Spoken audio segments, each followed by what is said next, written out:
شروع کرتا ہوں اللہ تعالیٰ کے نام سے جو بڑا مہربان نہایت رحم والا ہے۔ حضرت جابر رضی اللہ تعالیٰ عنہ راوی ہیں کہ رسول کریم صلی اللہ علیہ وآلہ وسلم نے فرمایا، سب سے بہتر ذکر لا الہ الا اللہ ہے اور سب سے بہتر دعا الحمدللہ ہے۔ تشریح: لا الہ الا اللہ سب سے افضل اس لیے ہے کہ اسلام و ایمان کے سارے وجود کی بنیاد ہی اس پر ہے۔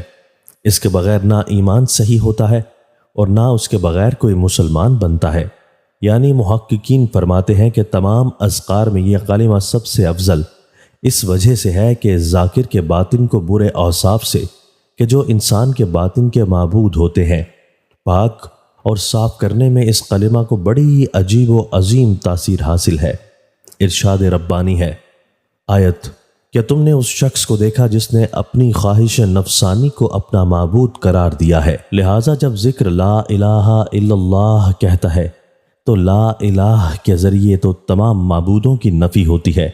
اور لا الہ کے ذریعہ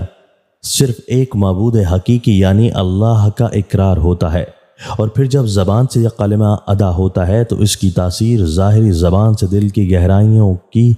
رجوع کرتی ہے، جس کا نتیجہ یہ ہوتا ہے کہ زبان سے تمام باطل معبودوں کی نفی اور ایک حقیقی معبود کا اقرار یقین و اعتقاد کا درجہ حاصل کر لیتا ہے اور اس کے قلب و باطن کو روشن و منور کر کے تمام برے و باطنی اوصاف کو صاف کر دیتا ہے، اور آخرکار یہی تاثیر اس کے ظاہری اعضاء پر غالب آ جاتی ہے کہ اس کے ظاہری اعضاء سے وہی اعمال و افعال صادر ہوتے ہیں جو اس اقرار و اعتقاد کا عین تقاضا عین منشا ہوتے ہیں۔ الحمدللہ کو دعا اس لیے فرمایا گیا ہے کہ کریم کی تعریف دعا سوال کے زمرہ میں ہی آتی ہے، اور اس کو افضل اس وجہ سے بتایا گیا ہے کہ منعم حقیقی یعنی اللہ کی حمد شکر کے معنی میں ہے،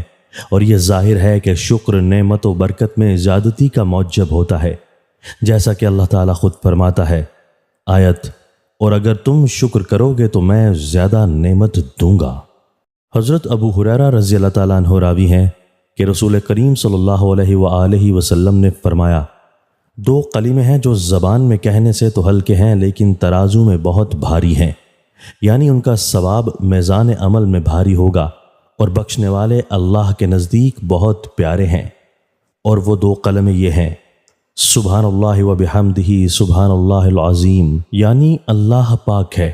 اور اپنی حمد کے ساتھ موصوف ہے، پاک ہے جو اللہ بڑا ہے۔ دوستو، اللہ تعالی ہمیں ان احادیث مبارکہ پر عمل کرنے اور اپنی زندگیوں کو سنوارنے کی توفیق عطا فرمائے۔